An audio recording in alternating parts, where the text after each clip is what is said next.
The Woman Who Died Before She Was Murdered, a Miss Marple Mystery. Hi there, welcome back to Haunting Veils. Tonight's mystery begins with an impossible claim. A woman was officially declared dead before anyone had supposedly murdered her. When Miss Marple discovers the strange truth behind the timeline, she realizes someone has been manipulating more than just the evidence. Before we uncover how a woman could die before she was murdered, don't forget to subscribe for more haunting Miss Marple mysteries on Haunting. Chapter 1. The Clock That Stopped at 11:17. Rain had been falling over St. Mary Mead since breakfast. Not heavily, nothing so dramatic. It simply came down with the stubborn persistence of a woman who had made up her mind and wasn't going to be argued with. By 4:30, the village lanes were shining black beneath the grey sky, and the windows of the houses had begun to glow with the warm yellow light of lamps and fires. Miss Marple sat beside her sitting-room window, knitting a pale blue sock while the rain tapped gently against the glass. There was something soothing about it, something almost respectable. At precisely 5 o'clock, the church clock struck. Miss Marple counted the chimes without looking up. She had always been rather good at counting things. People laughed about it. They shouldn't have. Numbers, like people, tended to reveal themselves when watched carefully. The telephone rang. Miss Marple put down her knitting and answered it on the 4th ring. It was Inspector Harris from the county police. His voice sounded unusually flat. He asked if she knew a family called Bellwood who lived at Ashcombe House just beyond the village. "Oh yes," said Miss Marple. "Mr. Edward Bellwood, his sister Clara, and their nephew Thomas. Why?" There was a brief silence. "Mr. Bellwood's dead." Miss Marple's expression changed. "How unfortunate. It appears he died some time last night. His nephew found him this morning in the library. We've got no obvious cause of death yet." "And why are you telling me?" "Because of the clock." Miss Marple looked towards the rain-streaked window. "The clock?" "The library clock stopped at 11:17. She said nothing. Inspector Harris continued, "The strange thing is, Mrs. Bellwood says she heard it strike 11 last night. Thomas says he was in the library at 11:30 and the clock was still running. We've checked it twice. It isn't broken." "How curious. There's more. The clock belonged to Mr. Bellwood's father. Nobody's allowed to touch it." Miss Marple slowly picked up her knitting again. "Then I think, Inspector, somebody has touched it." Ashcombe House stood at the end of a long gravel drive bordered by bare trees. By the time Miss Marple arrived, darkness had settled over the grounds. Inspector Harris met her at the front door, looking tired and rather irritated.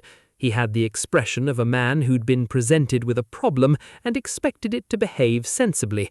It wasn't going to. Inside, the house was warm and quiet. Too quiet, perhaps. A maid hurried through the hall carrying a tray, then vanished without a word. Inspector Harris led Miss Marple into the library. Edward Bellwood lay beside the writing desk. He was a large man in his late 60s, dressed in a dark dinner jacket. One hand rested near the fireplace. The other was closed tightly around something that had not yet been removed by the police.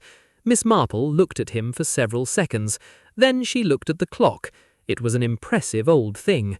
Tall, dark wood, brass pendulum. Its hands stood perfectly still at 11:17. Miss Marple walked closer. "Have you wound it?" "Yes." "And?" "It started." She glanced at him. "And then?" "It stopped again." "At 11:17?" "Exactly."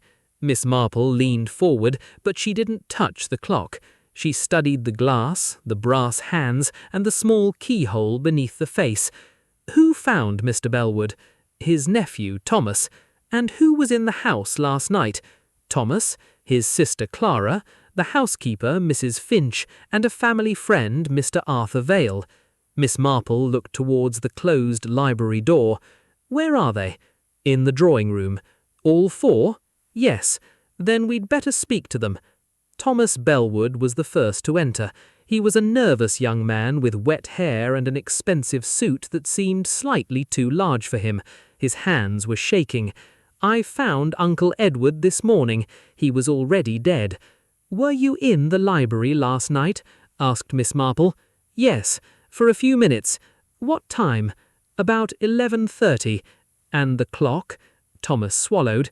It was running. Miss Marple watched him carefully. You're quite certain?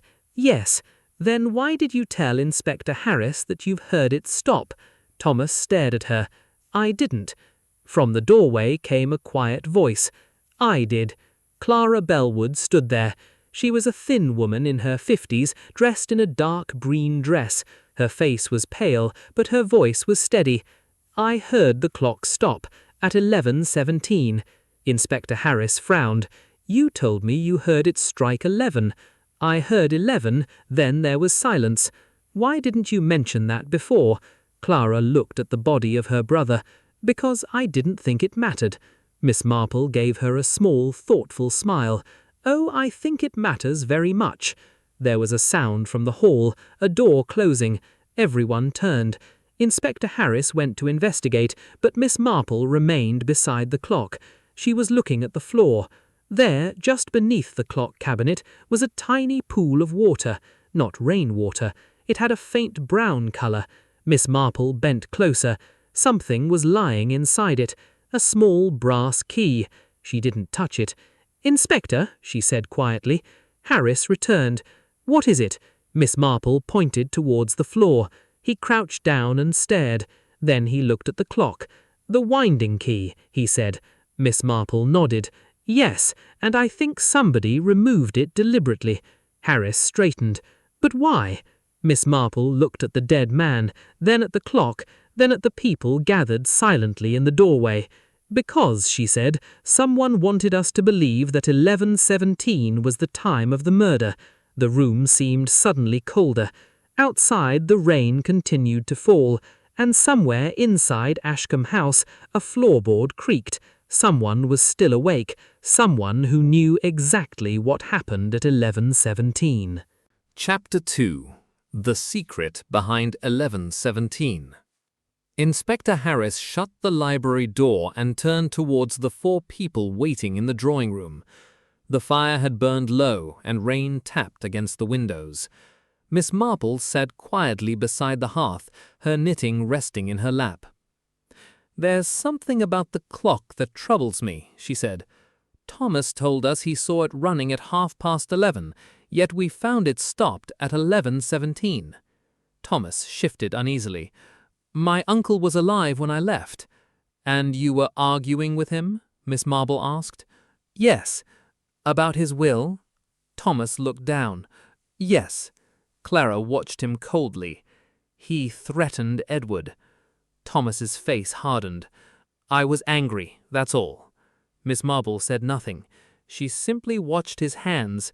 There was a fresh scratch across one knuckle. Then she turned to Mrs. Finch. Did you hear anything last night? The housekeeper hesitated. Mr. Bellwood was arguing with someone.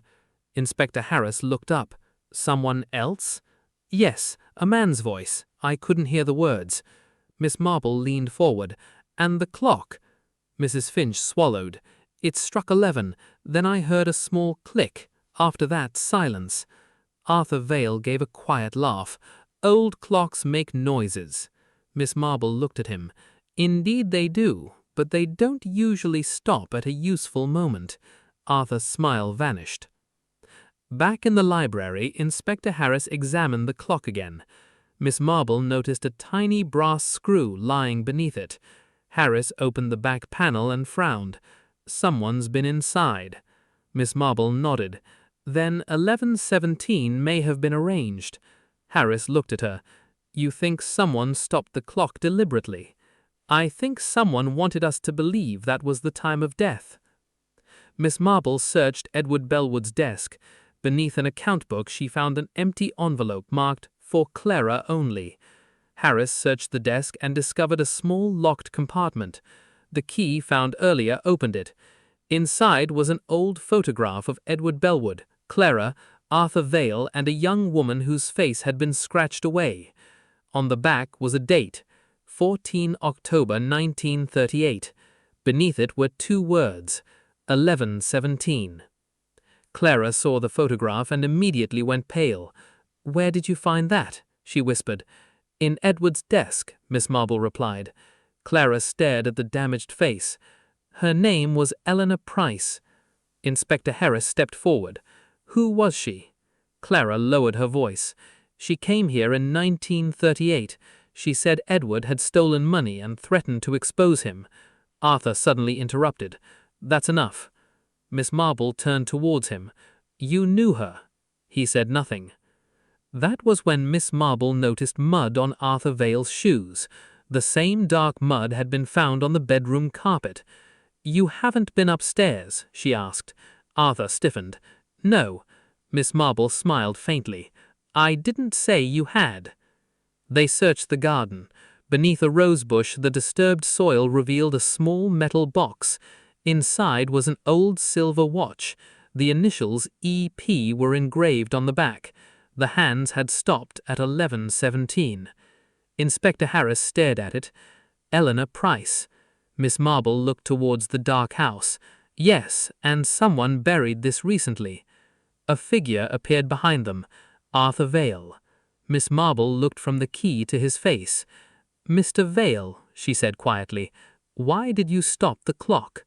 Arthur didn't answer.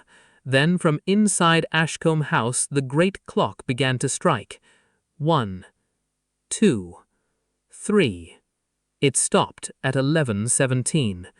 And this time someone screamed. Chapter 3. The Truth at 11:17. The scream came from inside Ashcombe House. Inspector Harris rushed into the library with Miss Marple close behind. Clara Bellwood stood beside the clock, pale and trembling. The hands had stopped at 11:17 once again. On the floor lay an envelope bearing Edward Bellwood's handwriting. Inside was a letter revealing that Eleanor Price had never died in 1938. She had survived that terrible night and had recently returned to St. Mary Mead with evidence of an old crime. Arthur Vale finally admitted the truth. He and Edward had stolen money from a charity fund years ago. Eleanor had discovered them and threatened to expose everything. Arthur had confronted Edward on the night of his death, but he insisted that Edward was alive when he left the library. Miss Marple believed him. Then Clara confessed. She had found Edward alive after Arthur left. Terrified that the family's secret would be revealed, she had taken the letter from his desk and stopped the clock at 11:17. She hadn't killed him, but she had left him without help. Before Inspector Harris could take Clara away, someone knocked at the front door. A woman stood outside beneath a black umbrella. Miss Marple recognized her immediately. It was Eleanor Price. She had returned at last. "I didn't kill Edward," Eleanor said quietly. "I only wanted the truth." Miss Marple nodded. The mystery was finally clear. Arthur had created the old secret. Eleanor had returned with the evidence. Clara had tampered with the clock, and 11:17 had never been the true time of Edward's death. It had been a lie, designed to hide the truth. As Inspector Harris led Clara and Arthur away, Miss Marple looked once more at the silent clock. "People trust clocks far too much," she murmured. Then she picked up her knitting bag and walked home through the quiet village. If you enjoyed this mystery, subscribe to Haunting Vales for more original Miss Marple mysteries, hidden secrets, and classic British village murders. And leave a comment telling us what you thought really happened at 11:17. The rain had stopped. The village was quiet again. And this time, the clock kept ticking.